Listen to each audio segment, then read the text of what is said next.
Ya,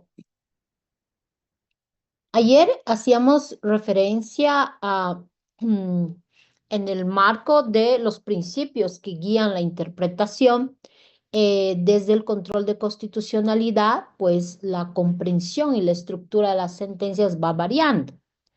Ahí veíamos cómo a partir del principio de congruencia, ¿no? Que es un principio que rige también en interpretación, pues vemos que este es muy laxo, es más flexible en la justicia constitucional. Por eso es bien importante tomar en cuenta este aspecto. No debemos querer, y ese es uno de los grandes problemas que pasa eh, en, en el razonamiento jurídico, de que se piensa que se debe razonar de la misma manera en la justicia constitucional que en la jurisdicción ordinaria, ¿no? Y no, esto no es así porque, como les decía ayer, hay una relevancia que está de por medio, que es, si es en el ámbito tutelar, esencialmente los derechos. Y los derechos están sujetos a interpretación, a criterios, a directrices de interpretación que se manifiestan en distinto orden. Entonces, veíamos ayer, por ejemplo, cómo en el ámbito del control de tutelar se exige que el intérprete constitucional se vincule, ¿no es cierto?, con la causa de pedir, ¿no? La causa de pedir, no se olvide, les va a servir mucho en el razonamiento constitucional, sobre todo en el ámbito tutelar, saber fijar bien lo que es la causa de pedir, esos hechos, esos derechos y ese petitorio. Es un armado, que lo que, este armado que el tribunal exigió y exige hasta el día de hoy, sobre todo en materia de amparo constitucional, ese nexo de causalidad que tiene que haber entre el hecho, derecho y petitorio, que forma tu causa de pedir. Entonces, evidentemente, en la justicia constitucional también se razona así, ¿no? En el marco del problema jurídico integral. Sin embargo, hemos visto ayer que esta exigencia de respeto a no fallar ultrapetita, extrapetita o citrapetita, pues evidentemente se laxa, como en el caso del ámbito de control normativo, en el ámbito del control tutelar, ¿no? Veíamos cómo estas sentencias, ustedes se pueden ir anotando ejemplos, sentencias vinculadas a la primera de estas de flexibilización en temas de amparo. Por ejemplo, está la sentencia constitucional 365/2005, la 1977/2013, que son sentencias que han ido incorporando, por ejemplo, esa flexibilización donde el tribunal puede ir más allá en el petitorio, les comentaba, ¿no es cierto? En tanto que en la acción de libertad es mucho más amplia. Fíjense, por ejemplo, en el caso del amparo constitucional, la sentencia 365/2005-R señalaba lo siguiente: por principio general, el juez de tutela está obligado a conferir solamente lo que se le ha pedido. Esto muestra la enorme importancia que tiene el petitum de la causa, pues el juez está vinculado a la misma. Esto es, deberá conceder o negar el petitorio formulado. Solo, dice, ¿no? Excepcionalmente, dada la naturaleza de los derechos protegidos, es posible que la justicia constitucional pueda conceder una tutela ultrapetita de cara a dar efectividad e inmediatez a la protección del derecho o la garantía vulnerada, cuando advierta que existió error a tiempo de formular el petitorio, extremo que deberá ser ponderado en cada caso concreto al tratarse de una excepción. Si ustedes se fijan, está perfectamente delimitada una subregla, donde te está diciendo supuestos para que el precedente o cualquiera de las autoridades se pueda vincular a este precedente. Primero, naturaleza de los derechos protegidos. Segundo, ¿cuál es la finalidad, el sentido que con el que va a actuar o con el que se tiene que actuar para ir más allá en el petitorio. Simplemente entender que en materia de derechos fundamentales hay un principio rector en la interpretación, que es el principio de eficacia.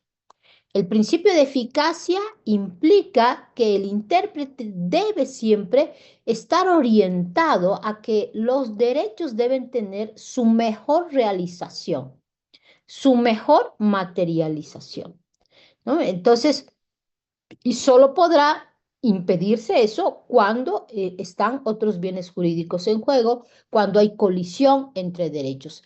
Después, siempre los derechos están orientados a estar regidos por el principio de eficacia. Entonces, eso hay que cuidarlo y obviamente el tribunal va a actuar así, de esta manera, dice el supuesto, ¿no? Cuando exista error, dice, a tiempo de formular el petitorio. Puede ser que el accionante, les ponía el ejemplo, ¿no? Que en materia tutelar, pues simplemente se limite a determinar la concesión y no disponga que el efecto, la solicitud consecuente de una decisión de nulidad de resolución o que es de atacar una resolución, es siempre pedir que ésta se declare nula y se vuelva a emitir otra, ¿cierto? Entonces, eso en el amparo es, pues, fue uno de los razonamientos de flexibilización de una línea dura que tuvo el Tribunal Constitucional en esto del armado de adecuado de la famosa causa de pedir. Eh, entre los supuestos especiales, ¿no? En los diferentes ámbitos de control, donde el tribunal, a través de sus sentencias, va mucho más allá, como habíamos visto, es, por ejemplo, en los casos de acción de libertad que ayer veíamos, cuando extiende su análisis a hechos y derechos no alegados como vulnerados, ¿no? Ayer les daba la la, la sentencia, una de las sentencias que explica muy, no es la primera, es una sentencia muy completa, que es la 2007, quebrado 2013. Lo voy a anotar aquí para que esté.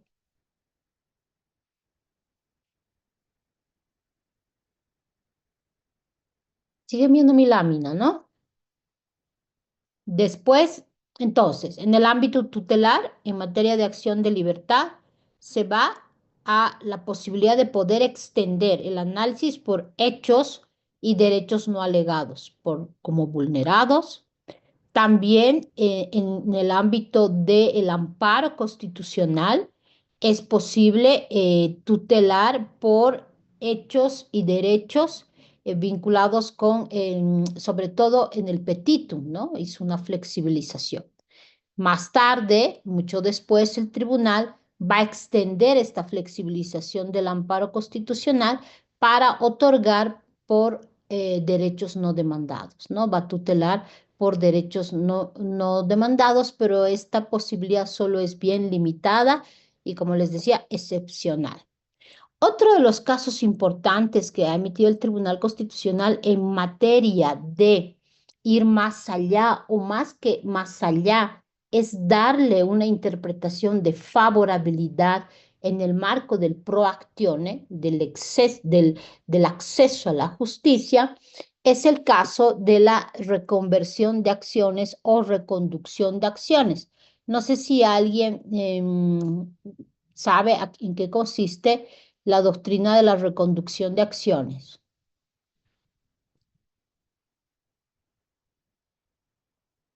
Doctora, buenas noches. Sí, Sebastián. Sí, doctora, una idea, ¿no? Se refiere a aquel mecanismo o herramienta, podríamos llamar, por la cual el juez constitucional, sobre una acción determinada, una acción tutelar determinada, por ejemplo, una acción de protección de privacidad, la puede reconducir a otra para el fin que está buscando el que está solicitando la tutela.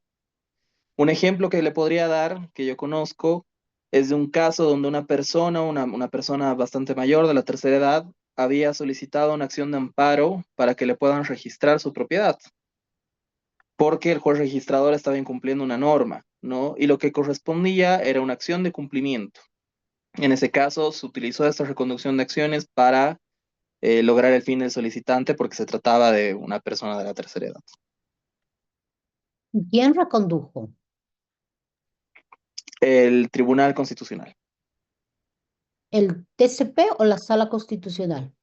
El TCP, porque la sala le había denegado la tutela y en revisión corrigieron esta cuestión. Perfecto. Es esencialmente eso que está señalando su compañero. Lamentablemente, esta lógica de el estándar jurisprudencial más alto ha llevado al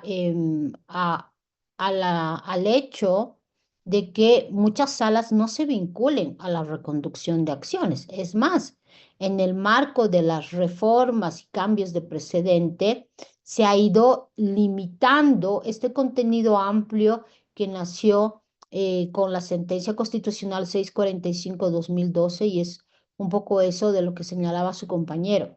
Esto tiene toda una historia, esto es una conquista y el ejemplo, este es uno de los ejemplos cuando un tribunal constitucional empieza a razonar regresivamente, desconociendo los avances y logros que se tuvo, ¿no? No nos olvidemos que es un criterio rector. Por eso es que en estas clases un poco se intenta generar ciertas herramientas para que en el razonamiento jurídico uno pueda ir controlando, ¿no? O sea, eh, dando esos ejes centrales que tiene la justicia constitucional. Mire, durante años, el Tribunal Constitucional, desde la época de los 10 años, sobre todo en materia de justicia constitucional, fue bien celoso, ¿no? En la observancia de la causa de pedir, bien celoso, sobre todo en materia de amparo. Y sin pena, ¿no? Sin pena, nos decía si nos equivocábamos de acción, ¿no? Si nos equivocábamos de acción, en vez de interponer acción de libertad, interponemos amparo, nos salía la resolución de denegatoria. ¿Por qué? Porque nos equivocamos de acción. Entonces, cuando el formalismo penetra las estructuras bien fuertes de una justicia constitucional que tiene que tener otro razonamiento, pues hay esta clase de respuestas, ¿no? Y obviamente esta respuesta fue durante años, hasta el 2012, con ciertas excepciones que les estoy diciendo. Pero el 2012 el tribunal cambia de criterio. Una ola antiformalista ingresa. Con esto no quiero decir que todos estos años fue formalismo, no, para nada, ¿no? Sino en este problema jurídico, en esta situación concreta donde nos equivocábamos de acción. ¿Mm? Y obviamente el tribunal en el año 2012 necesita cambiar de criterio. ¿Por qué? Por el contexto. En la época de los 10 años, no había mayor problema de que el Tribunal Constitucional nos diga, oiga usted, en vez de haber interpuesto acción de libertad, correspondía que interponga amparo constitucional. ¿Por qué no había mayor problema? Porque los fallos se emitían dentro de plazo. Había una observancia celosa por el Tribunal Constitucional de la época de los 10 años, donde cuidaba con mucho celo de emitir las resoluciones dentro del plazo. Sí, entonces si uno interponía una acción de libertad, llegaba al Tribunal Constitucional una vez sorteada, pues dentro de los 20 días o los 30 días, si era amparo, había fallo. Hoy en día, la mora ha crecido tanto que hay una mora de más de un año y medio, en que el accionante recibe recién respuesta, ¿no? Respuesta de su mecanismo de defensa. Y no porque el Tribunal Constitucional esté jugando naipes, para nada, sino porque está colapsado por la cantidad de expedientes que llegan, ¿no? Pues llegan de todos los departamentos a diario. Entonces, evidentemente, esto ha generado que haya una mora procesal excesiva donde el retraso en respuesta es pues más de un año y medio, ha ido avanzando y creciendo. Entonces, fíjense que después de un año y medio o dos, nos diga el Tribunal Constitucional, ay, no, usted debió haber interpuesto una acción de libertad en lugar de una acción de amparo. Más aún, cuando aparece una constitución, bueno, no es que aparece, ¿no? A partir de la Asamblea Constituyente nace una nueva constitución donde incrementan los mecanismos de defensa, ¿no?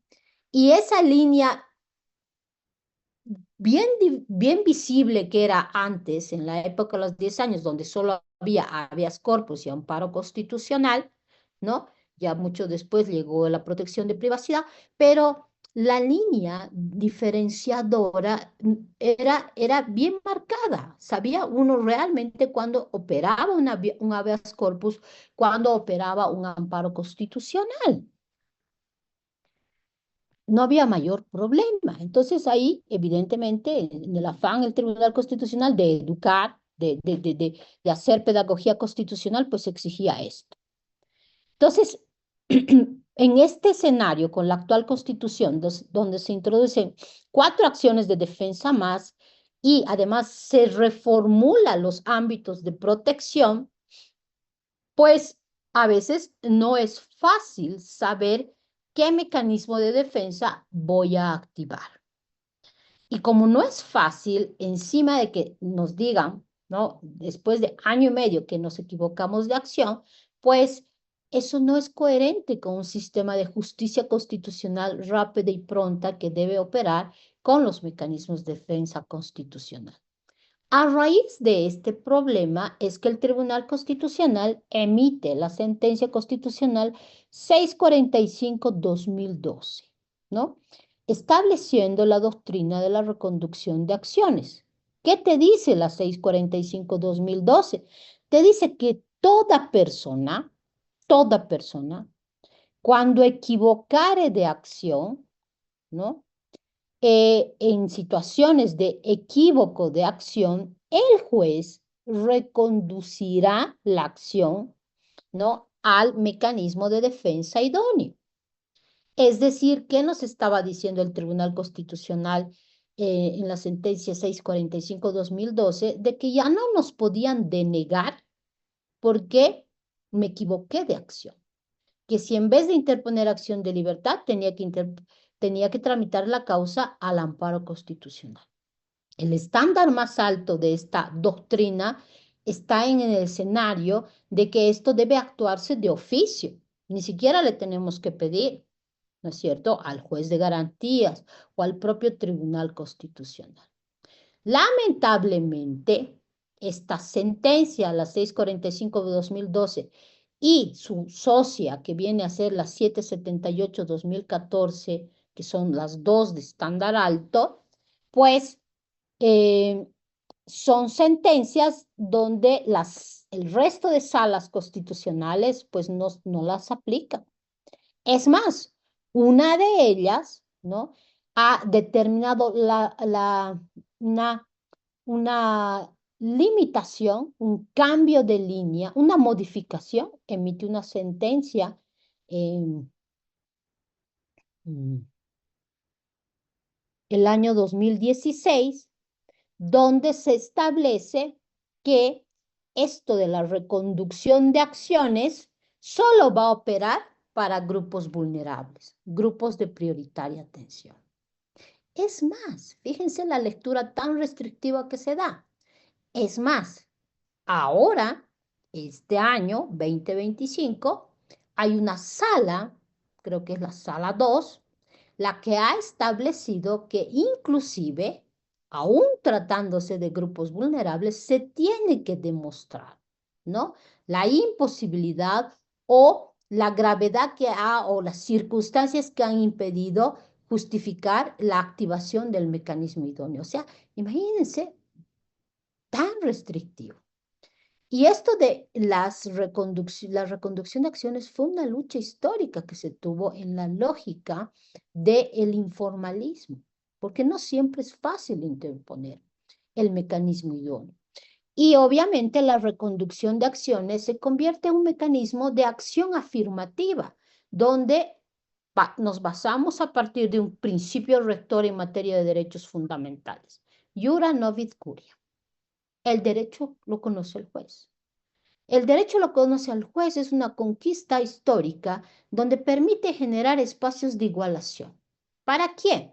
Para esos colectivos y personas, obviamente, que no tienen igualdad de condiciones en acceso a la justicia, porque no pueden, pues, pagar un consorcio de abogados que se saben todas las líneas, ¿no es cierto? No solo en justicia constitucional, sino en las otras áreas. Yo les planteo ahorita un caso. A ver, digamos que son dos hermanos que están conduciendo velozmente en motocicleta. Y están conduciendo velozmente y bueno, por circunstancias del destino, sufren un accidente, se choca, ¿no? Entonces, ¿qué pasa? El hermano, el menos herido, logra, bueno, toda la gente se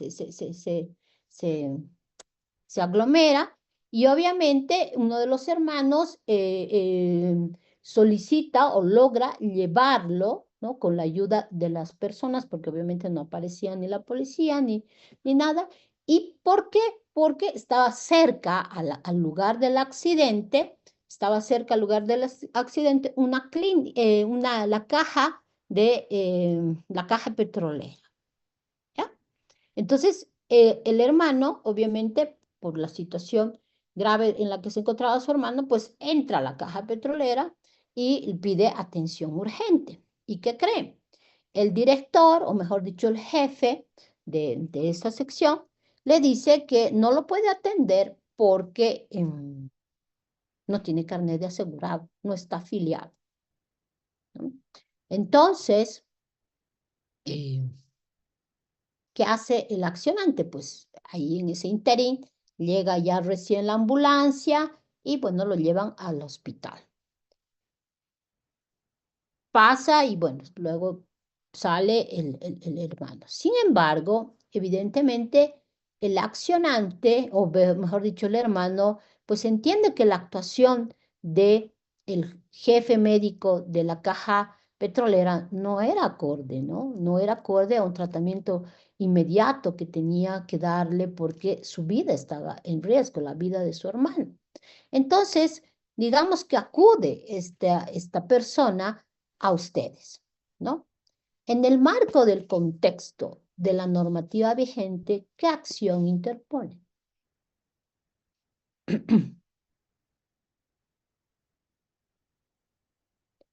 A ver, Micaela Salinas. Doctora, buenas noches. Considero que debería haber interpuesto una acción de amparo constitucional, doctor. Ya, una acción de amparo. Perfecto. Amparo constitucional. ¿Y cómo fundamentaría el amparo, Micaela? Porque el amparo constitucional tiene un formalismo, ¿no? Un formalismo de agotamiento de los mecanismos previstos por la norma. Así es, doctora. Sin embargo, a razón de tratarse de medidas de derecho que en este caso vulneran el derecho a la salud y a la vida, no hay un criterio de subsidiariedad que agotar. Sugiero, y perdón si me equivoco, que corresponde una acción de amparo constitucional por vulneración precisamente al derecho a la vida y la salud. Perfecto, por poner riesgo al derecho a la vida y a la salud, ¿no es cierto? Micaela, ese sería su fundamento.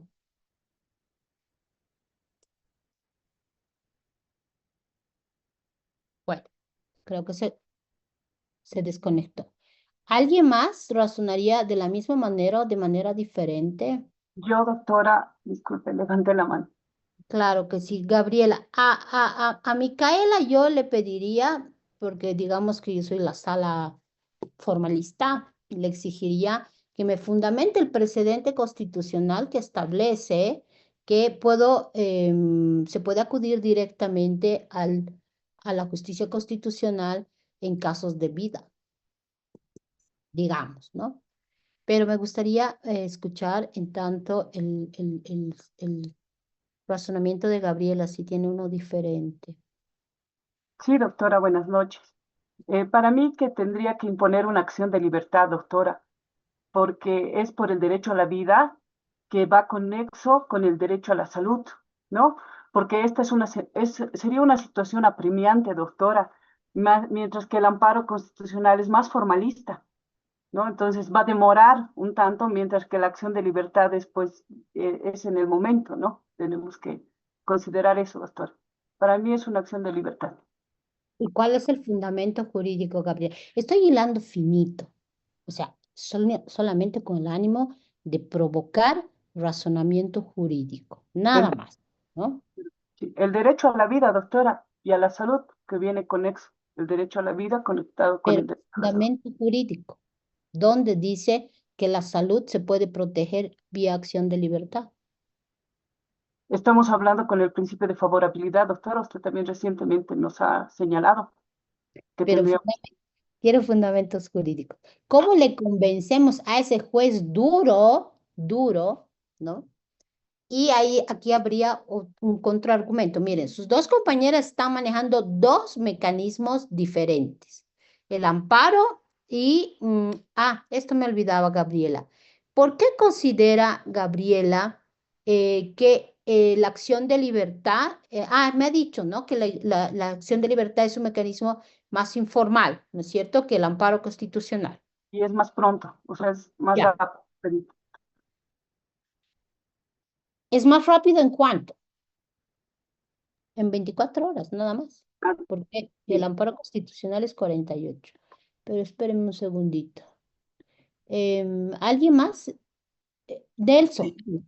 Sí. Gracias, doctora. Sí, al respecto me gustaría compartir al respecto un tema muy importante, ¿no? Hay ya fundamento. Yo me iría básicamente a la acción de libertad bajo el siguiente argumento.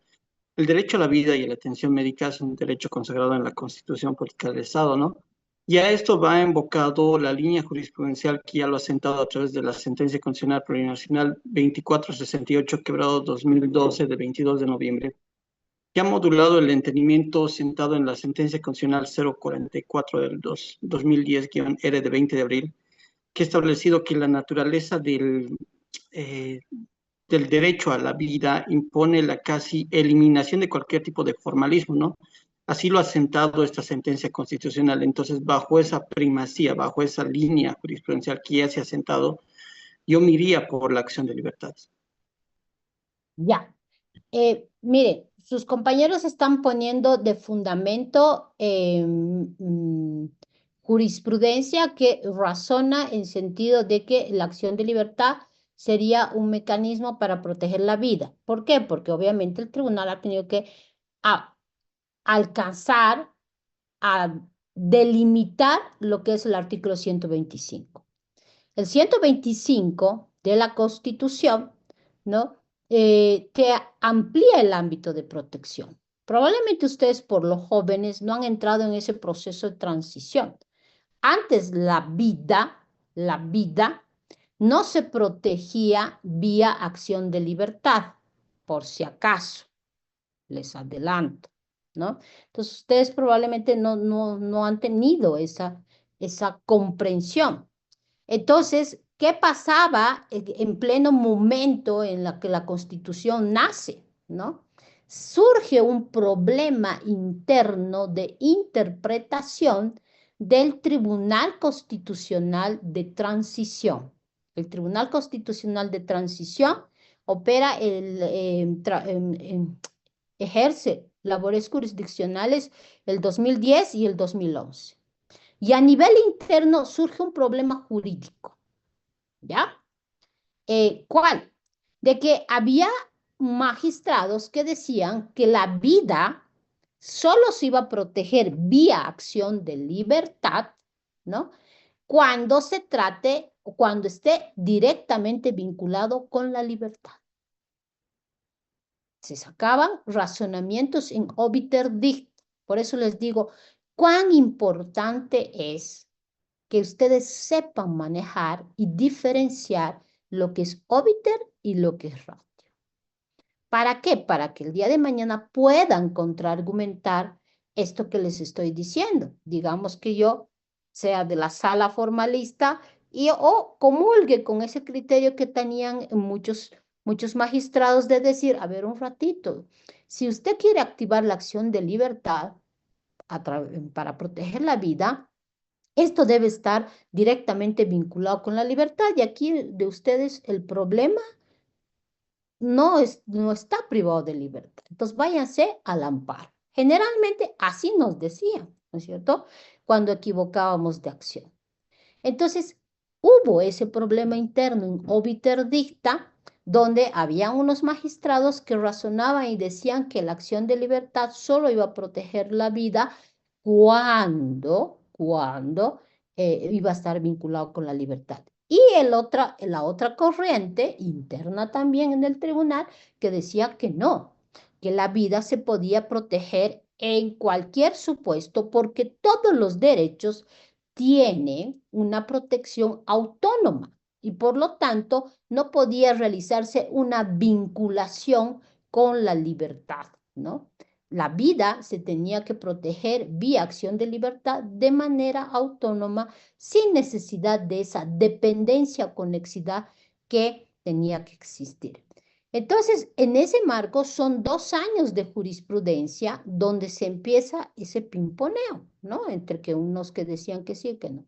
Hasta que el Tribunal Constitucional emite en ratio decidendi, es decir, en un caso, no en este, sino en otro, donde se problematiza la vida en sí, ¿ya?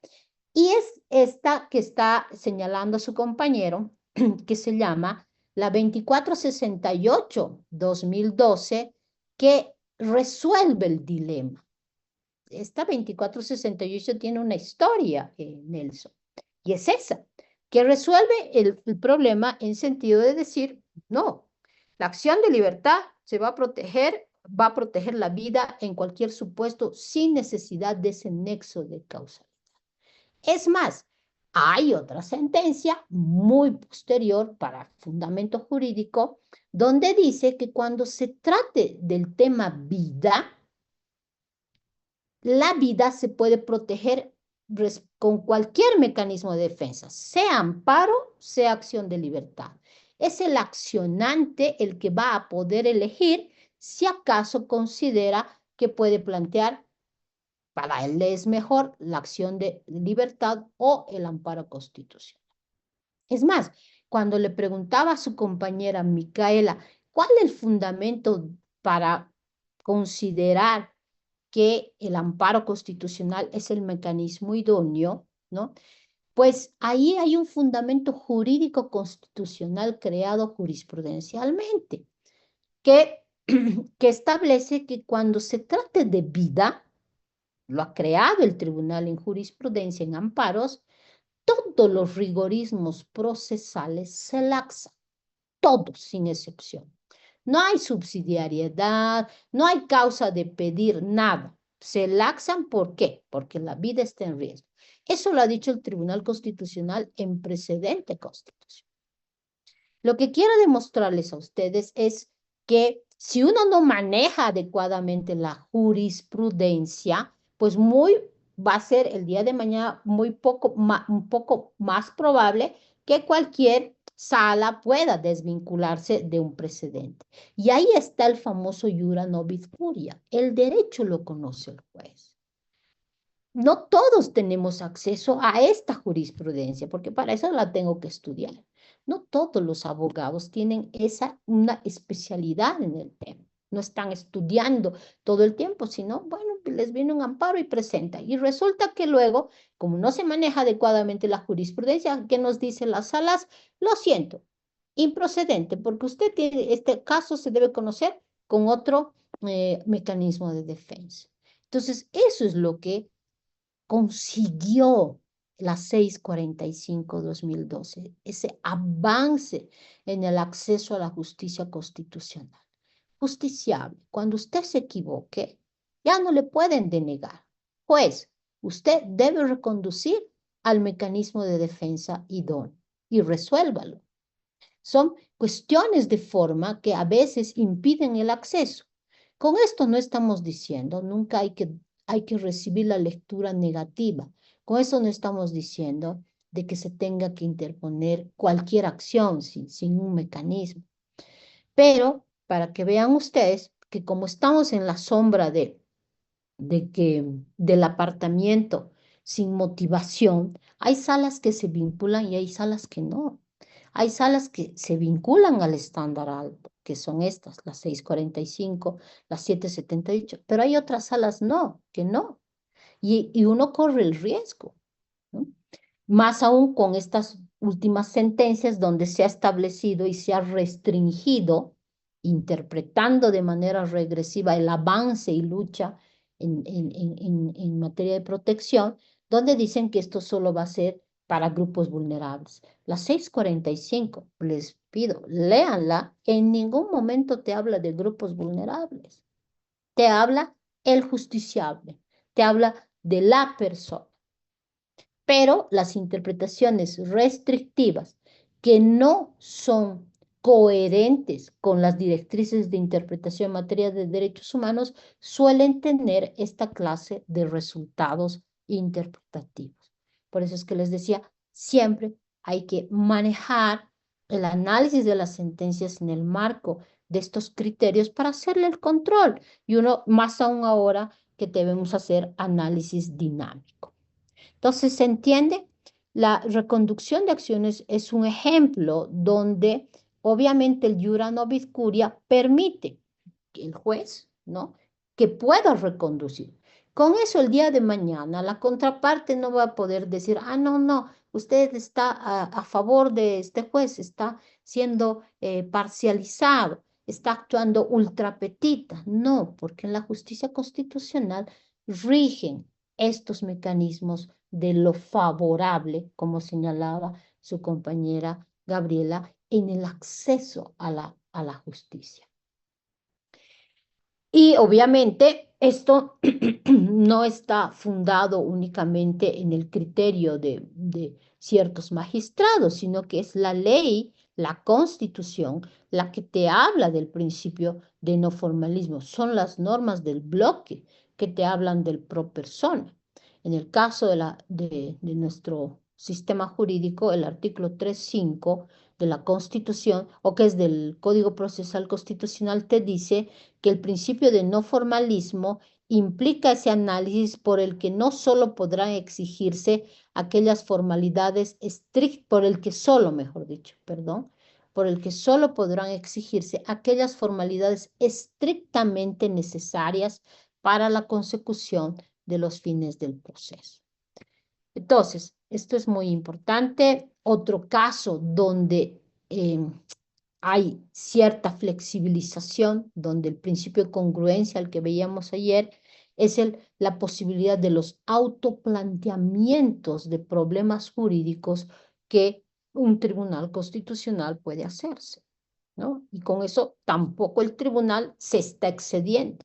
El tribunal puede autoplantearse problemas jurídicos para resolver, ¿no? Y un ejemplo es la 2233, ¿no?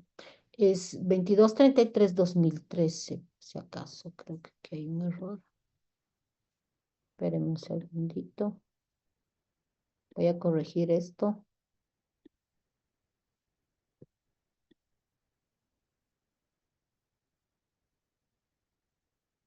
para que no esté con error.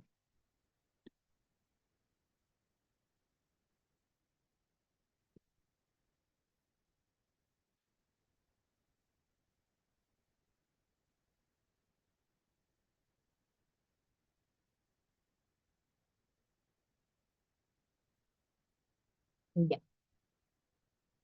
¿Ya están viendo ahora mi lámina? No, doctora. A ver, vamos, esperemos.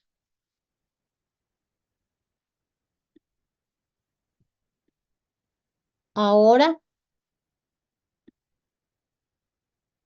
Ahora sí, doctora. perfecto.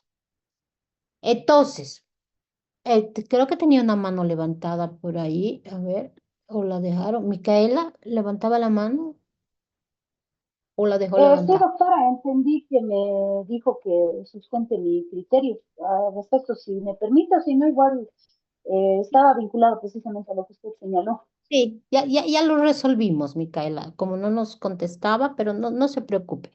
No hay problema. Doctor, Se ha de todas entendido. maneras, también se puede servir para mis compañeros. La sentencia constitucional 1005 de 2015-S1 hace precisamente referencia a que no debe sujetarse a formalismos, valga desde el principio de subsidiariedad u otros, la acción de amparo constitucional cuando está vinculado a un derecho a la vida y más cuando funcionarios públicos no prestan atención o servicio médico a las personas, doctora, que de hecho esto en mi cotidiano me ha servido bastante. Y Ah, en realidad, cuando esto es negado por el SUS, por ejemplo, doctora, me basta hacer una llamada para que se resuelva y den atención sin importar si la persona es de otro departamento. Eso es lo perfecto, perfecto. Y eso es bien interesante, o sea, cuando uno maneja probablemente la jurisprudencia, le es mucho más fácil poder abrirse camino en el acceso a la justicia constitucional. Pero eso no lo puede hacer cualquiera, ¿no? Más aún aquellos grupos, obviamente, que no tienen eso que les decía, el privilegio de poder contar con tu staff de abogados que se saben todas las líneas, ¿no? Entonces, de ahí, ¿por qué estas luchas vinculadas a la flexibilización en el acceso a la justicia, el iura novit curia, son esenciales, ¿no? Son esenciales. El derecho lo conoce el juez. Y aquí lo que tiene que analizar es si hubo o no hubo un acto lesivo. Esencial, ¿no? Lamentablemente, no es infrecuente en la justicia constitucional siempre está oscilando entre lo que es jurisdicción constitucional y justicia constitucional, que no son sinónimos. Y lamentablemente hay esa pugna entre formalismo y antiformalismo. Los grandes avances en acceso a la protección de derechos fundamentales, pues se los logra con el antiformalismo, porque a veces las formas encapsulan, son camisas de fuerza a la vigencia expansiva de los derechos fundamentales. Sé que es difícil comprender a quien es muy procesalista, ¿no? Pero ahí está. Y obviamente ustedes cuando revisen la jurisprudencia, pues se van a ir dando cuenta, ¿no? Las luchas internas que se tiene en líneas de pensamiento. Les decía, el autoplanteamiento de problemas jurídicos también es muy frecuente y eso también flexibiliza esta rigidez en cuanto al ultrapetita, citrapetita. Y otro de los casos bien importantes y que fue bien polémico es el caso del análisis del problema jurídico integral, que el Tribunal Constitucional lo ha desarrollado en temas de violencia, ¿no? En temas de violencia en razón de género, ha establecido en la sentencia constitucional 17/2019 S2 que no solo, y esto lo establece como un deber para jueces, salas constitucionales, que luego lo extiende también para el razonamiento jurídico en el resto de las jurisdicciones. Pero lo importante es que dijo en la justicia constitucional. Dijo que todo juez constitucional que iba a analizar y resolver un problema emergente de casos de violencia, debía analizar el problema jurídico de manera integral. ¿Qué significa esto? Significa que no solo debe atenerse a esa causa de pedir del accionante. ¿Por qué? Porque como hay pactos y convenios a los que el Estado boliviano también está adherido, ha ratificado y que debe cumplir, uno de ellos, por ejemplo, es la debida diligencia.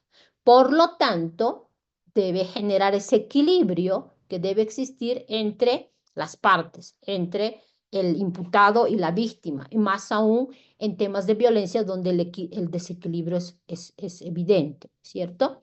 Y ahí el tribunal dijo que en el marco del cumplimiento del deber de cumplir con los estándares internacionales de protección a las víctimas de violencia, en estos casos emergentes de temas de violencia, tenía que analizarse el caso en el marco del problema jurídico integral, es decir, viendo el equilibrio y analizando siempre si acaso el caso no, en el caso concreto, no se está incumpliendo con los estándares de debida diligencia. ¿Se entiende esto?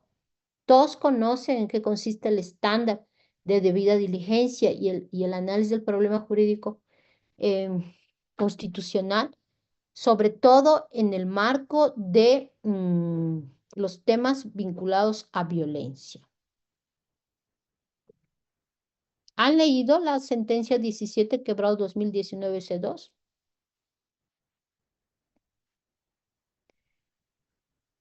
Me tienen que decir sí o no, porque yo el silencio lo entiendo como que no.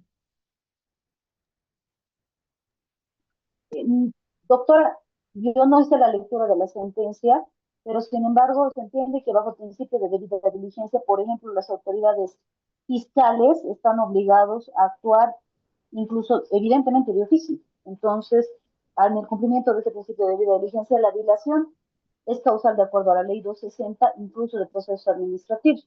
En ese margen, doctora, particularmente yo, si dentro de las 24 horas el fiscal no se pronuncia, anuncio acción de libertad, incluso por la víctima, precisamente por la tutela que sostiene las acciones de libertad. Y, doctora, con el mayor respeto y cariño a los doctores que son fiscales, particularmente incluso ni siquiera llego a eso. Tomo otras medidas para acelerar, pero esa es la base del principio de diligencia. ¿Quién estaba hablando? Perdón. Micaela Salinas, doctora, le pido disculpas. Le comento, mi celular está, creo que está fallando. Gracias, doctora. Ya, Micaela, yo le decía, decía que usted, si dentro de las 24 horas el fiscal no le atiende, ¿usted ya activa acción de libertad? Le comento, doctora, que yo, cuando el fiscal no me atiende en las 24 horas a una petición, y denuncio conforme al 177 retardo de justicia, ese mismo día me quejo al juez de instrucción y a las 48 horas acciono al juez y al fiscal. Acciona de libertad. Así es, doctor. Cuando es en 272 bis, ley 348, por la víctima, lo hago. Incluso hice una acción de libertad, doctora, y me fue tutelada en materia familiar. Y por el imputado, peor todavía. Realmente, doctora, he llegado a ser la piedra en el zapato de muchos fiscales, pero justamente solo cuando veo arbitrariedades, doctora. Por lo demás, respeto y admiro ese trabajo, que al final es un trabajo muy poco reconocido y sé que es muy difícil. Sí, y probablemente colapsa también a la justicia constitucional. Cada 48 horas activar una acción de libertad a veces es complejo, ¿no? Bueno, son las disfunciones procesales que se llega a generar en el sistema. Hay que tener cuidado con eso, ¿no? Sin embargo, la acción de libertad ha generado, ¿no? Ese análisis muy importante en el equilibrio, en una acción afirmativa. El análisis del problema jurídico integral no está razonado en eso que dice su compañera, ¿no?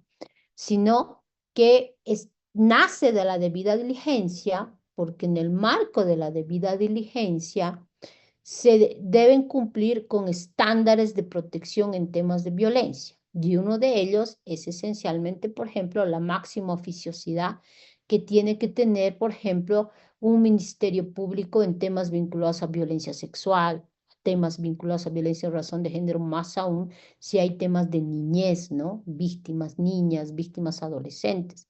Entonces el sistema se tiene que reforzar. Por eso son pactos fuertes que se tienen.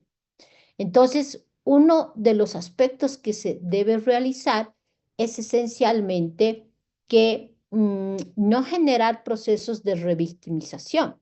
Y un proceso de revictimización es esencialmente cuando hay dilación en el tratamiento Las víctimas de violencia obviamente entran, están lidiando no solo con la violencia de su agresor, sino también con la violencia institucional que suele dar el aparato estatal. Evidentemente, esto es un problema estructural, pero que tiene un impacto fuerte y diferenciado en las víctimas de violencia. Es esto lo que razonó el Tribunal Constitucional y entendió que en estos temas de violencia, para evitar la violencia institucional, pues es que dice, esto se debe razonar a partir del análisis del problema jurídico integral. ¿Y en qué consiste? Por eso les decía que fue atacada por muchos que no la conocieron, que no la entendieron bien, sobre todo abogados penalistas, ¿no? De quienes defienden, obviamente, a quienes son presuntos autores, pues cuestionaron esta sentencia. Dijeron que el tribunal se había excedido, había fallado ultra petita, había fallado ¿cómo se llama el instituto que se protege en materia penal? No reformatium peius y todo eso, o sea, incorporando además principios sobre los cuales no se desenvuelve tampoco la justicia constitucional. Para quienes no la conocen, esta sentencia es importantísima. ¿Por qué? Y por eso les digo, es bien importante comprender el razonamiento jurídico. Todo viene a partir de directrices. La debida diligencia te habla de la máxima oficiosidad. ¿De quién? Del Ministerio Público. ¿Por qué al Ministerio Público le da máxima oficiosidad? ¿Por qué? Porque en virtud del principio de inocencia, quien acusa debe demostrar la culpabilidad de una persona a quien se le presume inocente. No es al revés, ¿no es cierto? Aunque en Bolivia pasa al revés, pero la garantía de presunción de inocencia es algo ganado que jamás puede quebrarse, ¿no? Es una conquista. Entonces, otra cosa es que el abogado ya de motu propio quiera efectuar, incorporar determinados elementos probatorios que demuestren su inocencia. Eso lo hará, pero no como una obligación. No puede hacerlo, porque quien acusa es el que debe demostrar, ¿cierto? Pero en temas de violencia, en temas de víctimas de violencia, no se le puede obligar a una víctima a que demuestre su agresión. ¿Por qué? Porque tiene como efecto procesos de revictimización. ¿Vean? La particular forma de perpetración, los impactos diferenciados que tienen los casos de violencia sexual, pues deben ser tomados en cuenta. Y eso es lo que razonan los estándares.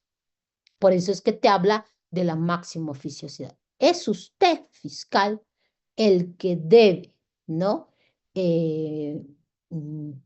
Seguir oficiosa, eficazmente la investigación. No puede hacer soportar en la víctima el avance y el motor de la investigación. ¿Y por qué dice esto el Tribunal Constitucional? En esta sentencia, por eso les digo, es bien interesante, léanla, porque obviamente el tribunal hasta esta época, hasta esta sentencia que se emite, estaba acostumbrado a sobreseer, a rechazar sobre todo denuncias de violaciones sexuales, violencia, sobre todo violaciones sexuales, donde decía que no habían suficientes indicios, ¿no? De probabilidad de que se cometieron los hechos porque la víctima ni siquiera había aparecido o ni siquiera había aportado las pruebas necesarias, ¿no? Entonces se hace un estudio y sobre todo se analiza esa resolución de sobreseimiento que invocaba y accionaba el accionante en esa acción de libertad. La 2017 nace de una acción de libertad donde el accionante reclama y dice, a ver, yo he sido favorecido con un sobreseimiento, ¿no? Y resulta que desde hace tiempo le ando pidiendo al juez de garantía, o que es al juez cautelar, que emita mi libertad y que celebre la audiencia para que se emita mi libertad, porque he sido sobreseído. Entonces, ese es el problema jurídico. Esa es la causa de pedir. En condiciones normales, esta acción era una acción de libertad traslativa. ¿Por qué? Porque había una dilación en ese tratamiento que le estaba dando el juez cautelar en no señalar audiencia para que de una vez se emita su libertad. Entonces, al parecer, si uno lo analiza así desde afuera, diría, esto tenía que haberse concedido. Pero ahí el tribunal analiza, ¿no? Y advierte que esas resoluciones emitidas por el fiscal realmente estaban incumpliendo los estándares internacionales de protección relacionados con la máxima oficiosidad, con la prohibición de revictimización y fundamentalmente con el incumplimiento de la debida diligencia. Entonces, el tribunal dice, esto yo no lo puedo validar. No puedo validar un grosero incumplimiento de instrumentos internacionales y por lo tanto dice, y ahí genera el precedente, de que en los casos de violencia deberá analizarse las causas a partir del problema jurídico integral, donde no solo se analice lo denunciado por el accionante, sino también se analice en el marco de los procesos de igualación si acaso, como se trata de casos de violencia, no está existiendo una inobservancia o incumplimiento a los estándares de debida diligencia, ¿no? Entonces, es una sentencia muy importante, muy interesante, que ha sido mirada en ese contexto. Y por eso es que les digo que está dentro de esa clasificación de supuestos especiales donde el principio de congruencia tiene cierta flexibilización. En materia de control normativo, pues ya lo hemos visto ayer, eso ya no lo avanzamos. En el ámbito de control competencial, estamos haciendo una mirada, ¿no es cierto?, de las tipologías a partir del ámbito de control competencial. Pues en el ámbito del control competencial, por ejemplo, también otra manifestación de esta flexibilización está en el control de competencias, ¿no?, jurisdiccionales, donde el tribunal, vía sentencia, puede no declarar únicamente competente a los dos que están en conflicto, a las dos autoridades que están en conflicto, sino también puede realizar el control a partir del análisis competencial y determinar que no es ninguna de las dos autoridades, sino un tercero. Y ahí podrá establecer y declarar competente a otra autoridad jurisdiccional o lo mismo en temas vinculados con conflictos de competencia de entidades territoriales autónomas.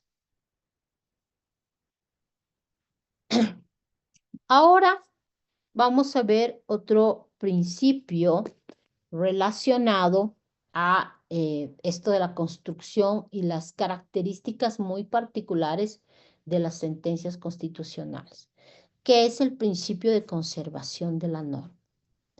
El principio de conservación de la norma deriva del principio de seguridad jurídica, ¿ya?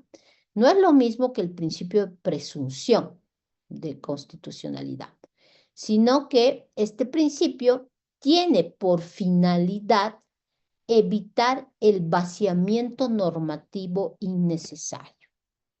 Entonces, a partir del principio de conservación de la norma, se rompe la tradicional forma de resolver las decisiones de control normativo de constitucionalidad. O sea, ¿qué significa esto? Bajo la lógica kelseniana, ¿no?, Kelsen, el precursor y sobre todo quien te habla de este modelo a partir de tribunales constitucionales de carácter concentrado, te dice que en la acción de control normativo de constitucionalidad hay dos tipos de fallos. sentencias que declaran la inconstitucionalidad y sentencias que declaran la constitucionalidad. Por lo tanto, la labor de un tribunal constitucional es operar como un legislador de negativo que expulse del ordenamiento jurídico toda norma contraria a la Constitución. Esa es su labor, nos dice Kelsen. Entonces, bajo esa lógica, se fundan dos formas, dos tipos de resoluciones constitucionales en el marco de la tipología del control normativo. ¿Cuáles? Las sentencias que declaran la constitucionalidad y las sentencias que declaran la inconstitucionalidad. Es una tipología binaria, como podríamos llamar, ¿no? Una u otra. Sin embargo, en el fortalecimiento del constitucionalismo contemporáneo, las corrientes empiezan a cuestionar esta fórmula y entienden, y esa es una de las críticas que se hace a ese positivismo jurídico, entienden que debe más bien el Tribunal Constitucional estar orientado a preservar en su interpretación, conservar la norma y no expulsarla innecesariamente sin previamente agotar una interpretación compatible.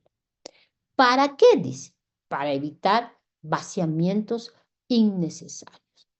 Entonces, la regla en el control normativo de constitucionalidad partirá a partir del análisis de concebir de que el intérprete, al momento de realizar el juicio de constitucionalidad, debe preferir conservar la norma legal bajo una interpretación compatible con la norma constitucional antes de expulsarla, ¿no?, del ordenamiento jurídico por su incompatibilidad.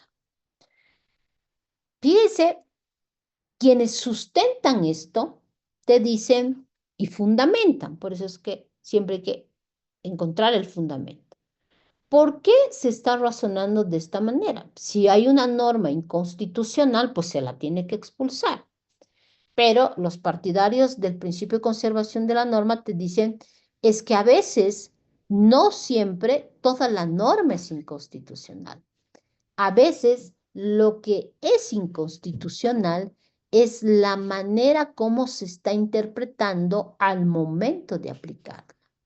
Por lo tanto, para evitar un vaciamiento innecesario, es necesario agotar todas las posibles interpretaciones compatibles con la Constitución. Y esto nace de algo muy importante, que es la diferenciación entre lo que es el texto y las partes de una disposición normativa. ¿En qué consiste esto?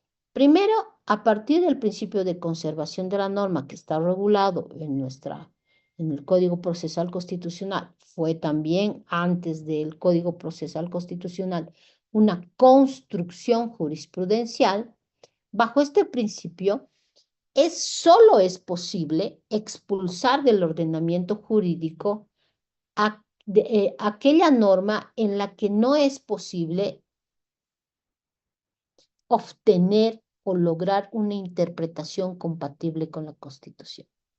De ahí es que a partir de esta nueva concepción que la introdujo el Tribunal Constitucional de la época de los 10 años y que ahora también está regulada, nace otro tipo de sentencias, que son las llamadas sentencias interpretativas, que no necesariamente están relacionadas a o inconstitucional o constitucional, sino fundamentalmente aquellas sentencias que a veces, que también se las llama sentencias condicionadas, que es justo las que nacen a partir del principio de conservación de la norma, ¿no? Este razonamiento se va a producir cuando una disposición legal tiene diversas interpretaciones. Entonces, si una norma tiene diversas interpretaciones, entonces se tiene que descartar aquellas que son incompatibles y mantener la compatible. Por lo tanto, en este ejercicio, ahí existe la posibilidad para no expulsar la norma, sino más bien sujetarla dentro del ordenamiento jurídico a partir de una decisión condicional. Es decir, va a ser el Tribunal Constitucional el que va a determinar su constitucionalidad si se la entiende de determinada manera. ¿Esto qué va a significar? Que el aplicador del derecho, cualquiera, como las sentencias en su ratio decidendi son vinculantes para el resto, tendrán que aplicar la norma en el sentido que haya sido fijado por el Tribunal Constitucional. Entonces, miren qué interesante esto de recoger a partir de un principio rector, que es el principio de conservación de la norma, evitando el vaciamiento innecesario. ¿Por qué? Porque a veces el legislador no cumple, pues. No cumple. Si el tribunal va a ser un legislador negativo, va a ir expulsando del ordenamiento jurídico las normas. Pero a veces, pues, las temáticas que se expulsan no necesariamente son de importancia en la agenda legislativa. Y esto lo ha demostrado la historia boliviana, ¿no? En temas vinculados con cuando el Tribunal Constitucional ha expulsado del ordenamiento jurídico y ha dispuesto a la Asamblea de que subsane, que legisle y pues no lo hace. Hasta el día de hoy hay ejemplos groseros donde la Asamblea no ha cumplido con el deber de subsanar los vacíos normativos que se tienen. Un ejemplo que pasó, esto cuando veamos tipologías de las sentencias en su parte dispositiva, es el caso que ocurrió el año 2004 cuando se demanda la inconstitucionalidad formal del Código Civil. Antes el Código Civil era un proyecto de ley. Durante décadas ha sido un proyecto de ley. Es más, se ha vuelto ley recién el 2000, creo, 18, 16. No sé si alguien tiene su Código Civil. Se puede ver de qué fecha es la ley que lo convierte así, como ley, porque era un código Banzer, ¿no? Desde el 72, 73 creo que es el Código Civil, pues era un proyecto de ley que tuvo esta vigencia como proyecto de ley, estuvo. Hasta el 2004 seguía siendo proyecto de ley. ¿Y qué pasa? En el 2004 se demanda la inconstitucionalidad formal del Código Civil. Desde la lógica que él señala, donde solo admitía estas dos formas de o inconstitucional o constitucional, pues evidentemente había una inconstitucionalidad formal. Era un código Banzer, ¿no? Un proyecto de ley. Por lo tanto, operaba desde la lógica que tenía que declararse inconstitucional, ¿no? Entonces, ¿qué implicaba esto? Si se seguía las fórmulas tradicionales de la tipología de las sentencias, pues tenía que declararse la inconstitucionalidad de el Código Civil. Es decir, al día siguiente de que se emitía la sentencia, amanecíamos sin código, ¿no? Y obviamente esto era altamente preocupante. Entonces ahí el Tribunal Constitucional eh, aplica en el marco del derecho comparado las tipologías de las sentencias referidas a las sentencias con efecto diferido. ¿No? Las sentencias de inconstitucionalidad con efecto diferido, donde determina que va a determinar la inconstitucionalidad, pero esa inconstitucionalidad se va a producir después de un tiempo, ¿no? O sea, el tribunal otorga un plazo, le da en ese momento, le dio 2 años al legislador para que subsane esta cuestión de forma, ¿no? Porque no estaba siendo demandado el contenido mismo, sino su naturaleza de ser un proyecto emergente de de un gobierno de facto. Entonces, ¿qué creen? Llega el año, a los 2 años, donde tenía que declararse la inconstitucionalidad, y pues la Asamblea nunca corrigió este vicio de procedimiento.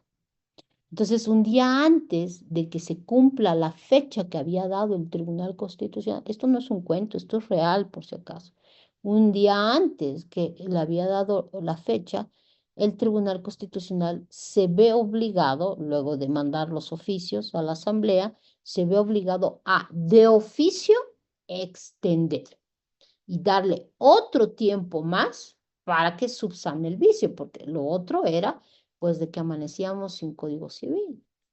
Entonces, fíjense cuán importante es tener en cuenta este principio de conservación de la norma para evitar los vaciamientos innecesarios, ¿no?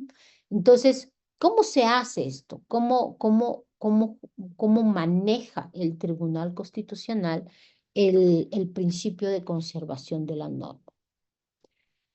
Pues se ha pronunciado además en distintas jurisprudencias y ha entendido que frente a distintas interpretaciones que pudieran suscitarse de una disposición legal, ley, decreto, cualquier género de resolución, este tribunal deberá aplicar el principio de conservación de la norma.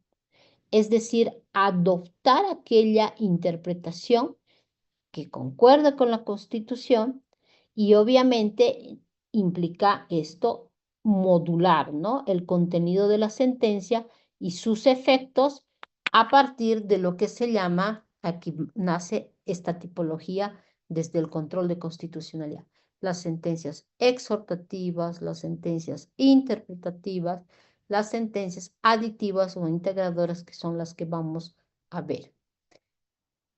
Se comprende esto de dónde nace el principio de conservación de la norma. Nace de diferenciar dos elementos importantes, que todo texto legal, constitucional, está compuesto de dos partes, ¿no? Espérenme, aquí está, que es la disposición y la norma. ¿Sí? El profesor Díaz Reborio te habla que el precepto legal, cualquier artículo de cualquier ley, siempre tiene dos elementos esenciales. La disposición, ese conjunto, el enunciado normativo, si ustedes quieren, ese texto donde están las palabras, toda la regulación, y la norma, ¿no? O los distintos significados o sentidos que se le va a dar a una disposición. Por lo tanto, es ahí donde debe jugar el Tribunal Constitucional en el marco de encontrar el sentido compatible. Y no solo el Tribunal Constitucional, sino también los garantes primarios al momento de saber cómo van a aplicar o definir, mejor dicho, cómo van a aplicar el texto legal. ¿Cuál es el sentido que se le va a dar al texto legal? Entonces, esto es bien importante, ¿no? Y una vez que uno sabe diferenciar los distintos sentidos normativos, pues ahí ocurre lo que se llama la técnica del descarte, ¿no? Aquí hay un autor, como es Ricardo Guastini, que te habla de que para encontrar el sentido compatible con la Constitución, estoy obligado a realizar esta técnica del descarte. ¿Qué significa la técnica del descarte? En palabras bien sencillas que nos dice este autor, que es esencialmente encontrar los distintos sentidos normativos que puede tener un texto al momento de aplicarlo. Y obviamente, una vez que se encuentre esos sentidos normativos, tendré que elegir aquellos que son compatibles y descartar, ¿no?, aquellos que son incompatibles. Por lo tanto, una vez que se hace este ejercicio, si hay la posibilidad de mantener vivo a partir de un sentido compatible, entonces la norma no se expulsa, se conserva, pero sujeta a esa interpretación. ¿Está claro?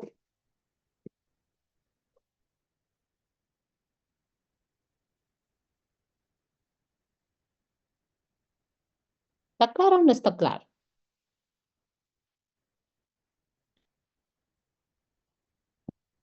A ver, ¿cómo entiendo el silencio? ¿Sí, no? Ustedes me dicen. Sí, doctorita. Gracias. A ver, vamos a hacer un ejercicio, aunque ahorita son las, no, son las 9:10. Ya no nos va a dar tiempo para hacer un ejercicio porque esto es bien importante en el manejo de las sentencias constitucionales, ¿no? Saber por qué un tribunal constitucional en el marco de la interpretación ha logrado agotar los sentidos normativos y a veces no lo logra, ¿no? Y a veces sin lograrlo expulsa del ordenamiento jurídico, provocando un vaciamiento innecesario. En la lógica del principio de conservación de la norma viene una regla que solo se puede expulsar del ordenamiento jurídico una norma cuando se han agotado y se ha realizado el ejercicio, ¿no? De ver si hay un sentido o no compatible que le permita mantener a a la ley o a la norma de manera condicional. Ahora, si no hay, pues ahí recién se expulsa. Ahí recién se expulsa. Entonces, a partir de este principio rector que rige la justicia constitucional, es que nacen las llamadas sentencias interpretativas o condicionadas. En ese contexto, Micaela tiene una pregunta. ¿Qué sentencia era? ¿De qué sentencia me hablaba Micaela? Formuló una pregunta. No me acuerdo. 17, si no me equivoco, doctora, que sí, de hecho, es muy, muy conocida a razón de la posibilidad, de la imposibilidad de sea rechazar o sobreseer por ausencia de elementos aportados por la víctima. Doctora, muchísimas gracias. Mil disculpas. Ah, ya, se refería a esa sentencia. Ahora bien, hay que tener en cuenta, y esto me gustaría un poco precisarlo con ustedes, es que las sentencias interpretativas o condicionadas no solo se dan en temas de control normativo, sino también en temas de control tutelar, ¿sí? ¿Por qué? Porque ahí el tribunal está definiendo el sentido que le va a dar a un texto, el alcance que le va a dar a un texto legal. Entonces ahí ya está generando cierto sentido compatible, ¿no? Y está diciendo, oiga, esta ley se la deben entender de esta manera, ¿no? Y eso lo ha hecho el tribunal en un sinfín de casos, no necesariamente en temas vinculados a control normativo. Sin embargo, nosotros vamos a ver la próxima clase esto relacionado con las distintas sentencias de carácter interpretativo. No nos da el tiempo para hacer la dinámica que quería. Sin embargo, les quiero hacer una pregunta relacionada a el trabajo. ¿Todos ya han subido su trabajo?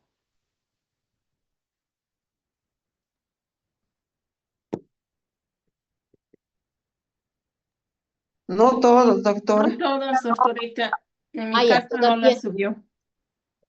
Ya, bueno, entiendo que hoy día es el último día, entonces son las últimas horas, ¿no? Bueno, quería un poco avanzar con esta dinámica del trabajo. Había yo, quienes se han entrado ya a la plataforma, se han debido dar cuenta que estaban unas directrices que les di. No quise poner las otras directrices que es la segunda parte de esta actividad, porque probablemente les iba a ustedes causar confusión, ¿no? Y hubieran pensado que eso más iba a ser, etcétera. Habíamos quedado que para esta primera actividad lo que ustedes iban a hacer es identificar, ¿no? Identificar la ratio decidendi, el obiter dicta y el precedente constitucional. Para la segunda actividad, por eso es que me gustaría un poco que ustedes vayan siempre centrándose y acostumbrándose a analizar, sobre todo en materia de justicia constitucional, el acto lesivo, ¿no? La causa de pedir. En temas de amparo constitucional o en temas tutelares, ¿no? De acciones de defensa, la causa de pedir está conformada por tres elementos: hecho, derecho y petitorio, ¿no? Eso sí lo tienen que manejar muy bien. Si quieren manejar bien mecanismos de defensa, o por lo menos mejorar, si por ahí lo están haciendo estupendamente, pues bueno, esto que quiero intentar decirles probablemente está de más, ¿no? Pero para quienes no, porque el curso es heterogéneo, yo sé que es heterogéneo.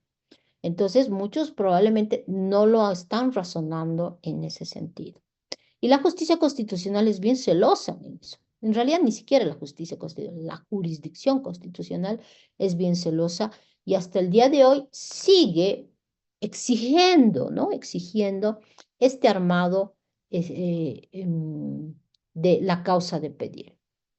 Las salas constitucionales de los tribunales departamentales a diario, ¿no? No se sientan mal, porque pese a que sé que ustedes pueden presentar una demanda ultra excelente, ¿no? La sala les va a decir subsane, porque no está claro el hecho y el derecho, ¿no? Y el petitorio no está argumentado adecuadamente. A veces no es eso, sino que es una forma de oxigenación para ir retrasando un poco, ¿no? Lo hace en las salas. Pero independientemente de eso, es importante que ustedes manejen. Por eso es que les pido y les adelanto, voy a subir a la plataforma la segunda parte de la actividad, donde ustedes ya tienen que manejar a la que deben realizar la incorporación de la delimitación del problema jurídico o los problemas jurídicos que resuelve la 2233. ¿Por qué? Porque les había adelantado, el lunes vamos a avanzar esto de la tipología desde el derecho jurisprudencial. Entonces, ustedes tienen que saber la diferencia entre lo que es un precedente de carácter sustantivo, un precedente de carácter procesal constitucional, un precedente de carácter metodológico, saber diferenciar. ¿Por qué? Porque les había adelantado también que en el único caso donde se exige analogía fáctica o caso similar, es en el precedente de carácter sustantivo. ¿Sí? En el resto, precedentes de carácter procesal constitucional, precedentes de carácter interpretativo, precedentes de carácter metodológico, no es necesario analogía fáctica. No les pueden decir a ustedes caso análogo. ¿Por qué? Porque son precedentes de carácter procesal constitucional. ¿Sí?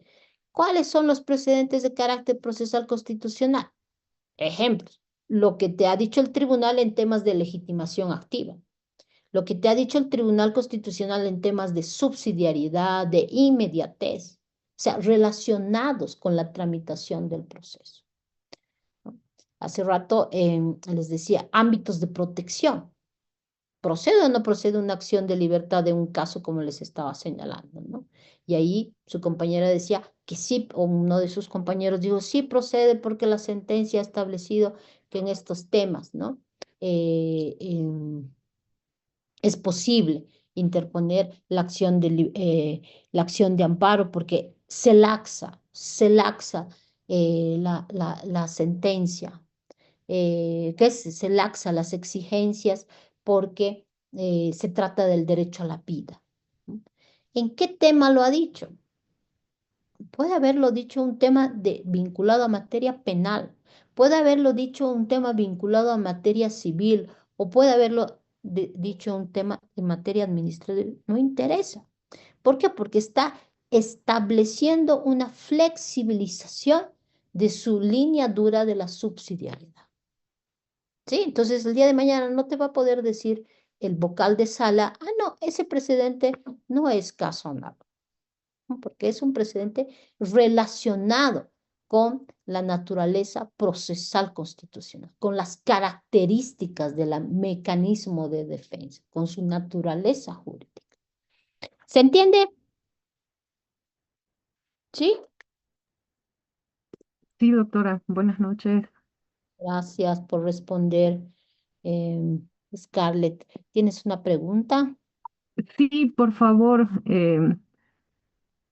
me queda la duda si las sentencias interpretativas corresponden a la misma clasificación de sentencias relevantes, fundadoras, moduladoras informativas, o se trata de distintas clasificaciones. Excelente pregunta. Gracias, Scarlett. Es eso, es otra clasificación. Las relevantes que se clasifican en moduladora, reconductora, sistematizadora de línea, esas son, es una clasificación que se hace desde el derecho jurisprudencial, es decir, desde la fórmula a partir de la cual el tribunal crea precedente, lo modula, se aparta. Es, es una clasificación desde el derecho jurisprudencial. En cambio, las sentencias interpretativas, estas que vamos a ver, aditivas, las mutables, que es no son, son aditivas, reductoras, es desde la tipología del control de constitucionalidad, ¿no? Y les decía que estas sentencias nacen, son llamadas las sentencias manipulativas, que así han sido denominadas desde la doctrina, porque vamos a ver ahí el Tribunal Constitucional ya no se vuelve un legislador negativo, sino un legislador positivo. Explicaremos en qué consiste esto, pero es una diferente tipología, Scarlett. Gracias, doctora. Y no sé si existe la posibilidad, quería consultarle por algunos compañeros que estamos en esa situación, de que se pueda ampliar el plazo para subir el trabajo, que no sea hasta hoy, por lo menos hasta mañana. Ya, no tengo problema. Lo que yo quiero es que ustedes manejen. Y si necesitan un día más, perfecto. Sé que todos deben estar trabajando y obviamente para muchos probablemente sea, eh, es, pues cada uno tiene sus tiempos, ¿no es cierto? No hay problema, podemos ampliar hasta el viernes. Sin embargo, voy a subir la actividad, ¿no? Para que ustedes un poco adelanten qué es lo que quiero que manejen, que les va a servir. Que me introduzcan el problema jurídico. ¿Qué problemas resuelve la sentencia? ¿No? Un poco problemas de carácter sustantivo. ¿Se entiende? Eso es lo que quiero. Gracias, doctora. Una consulta en la instrucción que ha subido para la revisión de la sentencia al día de hoy. Señala ese análisis del problema jurídico, está en el punto 1. No sé si se trata de la misma pregunta o hay que desarrollarla más, porque ahorita está en su instrucción. A ver, léemelo, por favor, Scarlett. Ya, denme un segundito.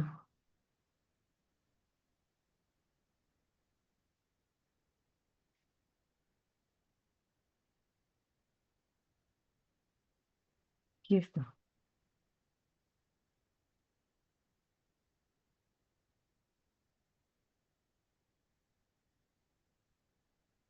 identifique el o los problemas jurídicos que resuelve la sentencia constitucional 2233. Está en el punto 1. Y en Sí. el 2, el análisis estático, la ratio decidendi, el obiter dictum y el precedente constitucional o los precedentes. Ah, perfecto. Pensé que no lo había subido. ¿A qué me refiero con problemas jurídicos? Por ejemplo, el de la causa de pedir. ¿Cuál es la causa de pedir? ¿Cuál es el problema de carácter sustantivo que está planteando el accionante? Los problemas de carácter sustantivo, nadie me ha preguntado a qué se refiere. Deberían haber levantado su manita, porque si ahorita les pregunto, bueno, sería lindo que me lo responda. No sé si alguien lo sabe y nos puede compartir la comprensión que tiene del problema de carácter sustantivo o el problema de carácter material, que así lo denomina la doctrina, ¿no? Y el propio Tribunal Constitucional. Como estamos ahorita a las 9, sencillito. El problema de carácter sustantivo es el que está relacionado con el derecho, el acto, la causa de pedir, el acto lesivo y el derecho, ¿no? El acto lesivo. El acto lesivo o la causa de pedir de aquella persona que ha sido privada de su libertad. Al momento de salir de su casa, está saliendo y resulta que vienen dos policías y lo aprenden sin orden emanada de autoridad competente. No tiene nada. Y lo llevan a la FELCC y ahí lo tienen 2 días más. ¿Qué acto lesivo hay? Una aprehensión policial y probablemente fiscal, porque nunca le, le mostraron el mandamiento de aprehensión, nunca lo remitieron ante la autoridad judicial. ¿Cuál es el acto lesivo? Eso, una aprehensión. ¿Qué derecho está en juego? La libertad. Y probablemente en este caso, este acto que les estoy poniendo de ejemplo, va a buscar ¿qué? La libertad de la persona. Entonces, fíjense, acto o hecho, derecho y petitorio.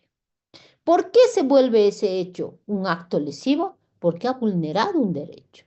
¿Y cómo voy a fundamentar que ha vulnerado un derecho? Pues en el artículo 23 de la Constitución, que te dice que el derecho solo puede ser limitado siempre y cuando emita o nazca a partir de la orden de una autoridad, ¿no? Competente para ello.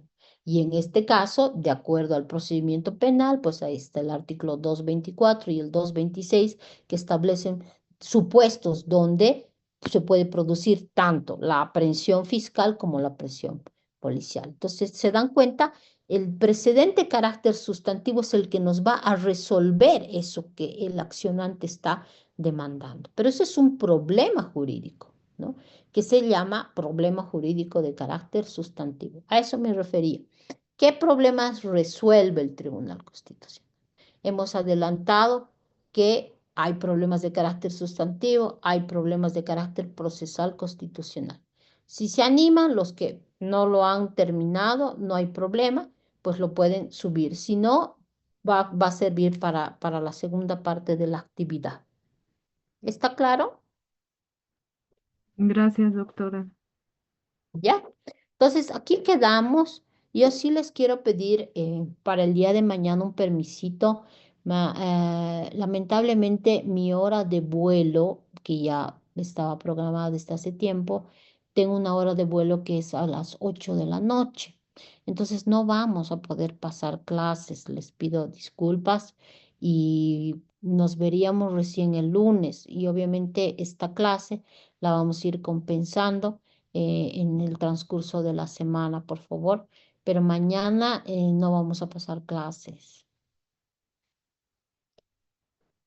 Y creo que les va a venir bien también a ustedes para completar esto de la actividad. Voy a ampliar ahorita mismo, terminando la clase, hasta el día viernes, ¿ya? ¿Hasta qué hora, doctora? Igual, 23:59. Gracias. Ya, bueno, nos quedamos aquí. Muchas Gracias, gracias. doctora. Bueno, hasta Buenas luego. noches, hasta Gracias, mañana, buenas hasta noches. el lunes. Muchas gracias, doctora. Que le vaya bien. Gracias, doctora. Tenga